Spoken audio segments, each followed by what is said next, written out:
தன்மானம் இழந்து சுயமரியாதை இழந்து கூட்டணி வேண்டாம் என பொள்ளாச்சி பகுதியில் ராஜீவ்காந்தி பேரவை சார்பில் ஒட்டப்பட்டுள்ள போஸ்டர்களால் பெரும் பேசும் பொருளாகியுள்ளது.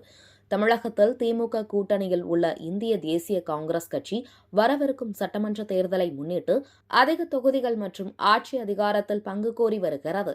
இதனால் கூட்டணியில் குழப்பம் நிலவுகிறது. கூட்டணி தொடர்பாக பொதுவெளியில் பேசினால் கடும் நடவடிக்கை எடுக்கப்படும் என காங்கிரஸ் மாவட்ட தலைவர்கள் கூட்டத்தில் தீர்மானம் நிறைவேற்றப்பட்டதாகவும் இறுதி முடிவு அகில இந்திய தலைமையால் எடுக்கப்படும் எனவும் தெரிவிக்கப்பட்டுள்ளது.